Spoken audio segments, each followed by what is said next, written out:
What happens when a country suddenly turns against its own people? What happens when the home you once felt safe becomes dangerous overnight?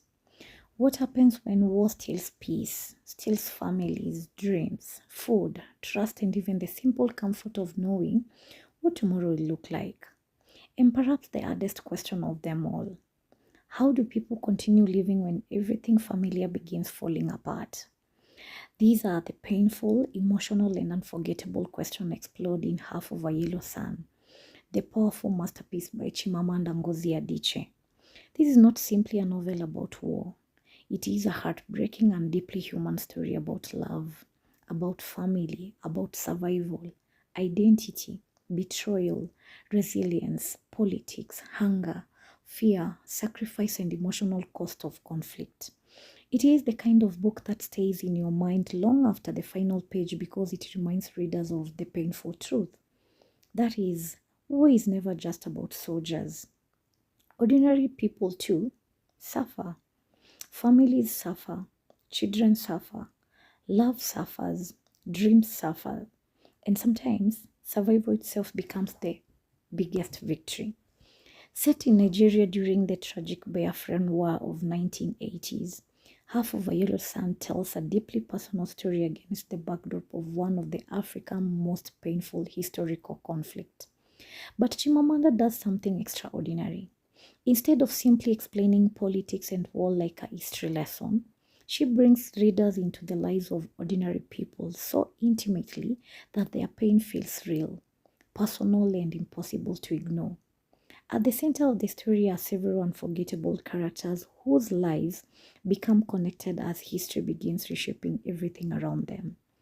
The first is Ugu, a village boy whose life changes drastically when he leaves his rural home to work as a houseboy for Odenibo, a university professor.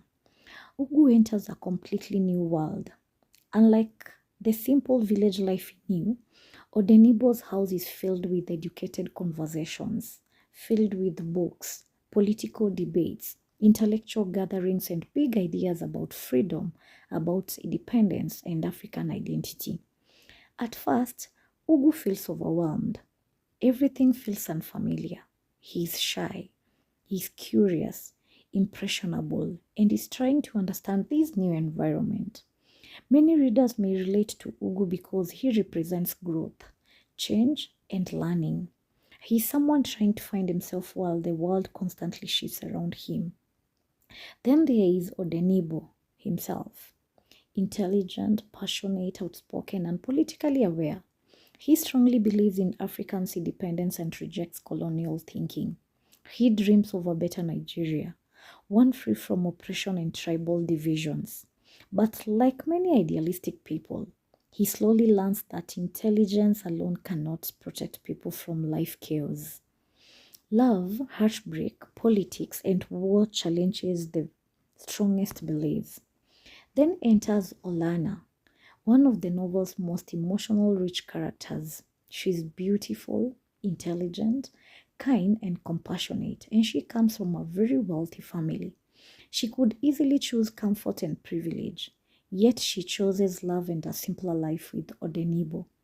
At first, readers may think her life is easy, but beneath the surface lies emotional pain, complicated family expectations, relationship struggles, betrayal, and heartbreaking loss. Olana becomes one of the emotional hearts of the story because she represents resilience. Even in chaos, she continues trying to love, protect, nurture, and survive. Another unforgettable character is Richard, a British writer deeply fascinated by Nigerian's culture. He falls in love with Kainene, Olana's twin sister, and gradually becomes emotionally invested in the Nigerian struggle. Kainene herself is sharp, independent, and emotionally guarded, practical, and strong. While Olana feels emotionally open, Kainene appears tougher and less sentimental. Sh- Yet, beneath her hard exterior lies quiet compassion. As the story unfolds, Nigeria begins falling apart politically. There is ethnic tensions, fear spreads, violence erupts, Suddenly, people are targeted because of who they are. Communities that once coexisted begin turning against one another. The dream of unity starts collapsing. Then comes one of the most devastating moments, the declaration of Biafra. The southern region of Nigeria breaks away and forms a separate republic called Biafra, symbolized by the half of a yellow sun on its flag. The symbol becomes deeply meaningful. It represents hope, represents a new beginning, represents freedom, survival, a dream for something better. But dreams are fragile during war. Soon, violence intensifies, bombing begins, food becomes scarce, fear becomes daily life, families are displaced, people flee homes, loved ones disappear, hunger becomes unbearable, death becomes frighteningly ordinary. And this is where the novel becomes deeply emotional and painfully relatable. Because while many people may never experience war exactly as shown in the story, many understand loss, many understand uncertainty, financial struggle, family separation, fear of tomorrow, and watching life suddenly change without warning. But for readers going through hardship, the novel quietly says, "You are not alone. Human beings have survived impossible situations before, and even in darkness, people somehow continue." One of the hardest realities Chimamanda portrays is hunger. The war strips people of dignity. Educated professionals struggle for basic food. Families ration tiny meals. Children suffer from starvation. Hope begins fading. Readers witness how quickly comfort disappears during crisis. People who once lived well suddenly struggle to survive. This becomes an important reminder. Life can change unexpectedly, and compassion matters because nobody truly knows what another person may face someday. The novel also deeply explores betrayal and emotional wounds. Relationship becomes strained under pressure. Trust is broken. Painful mistakes happen. People hurt one another while trying to survive emotionally. Yet the story never paints characters as perfect or completely bad. Instead, Chimamanda shows something deeply human. That is, people are complicated. Even good people make painful mistakes, and survival often brings difficult choices. One especially emotional part of the story is how war changes identity. People who once felt proud, hopeful, and secure begin feeling displaced, frightened, and powerless.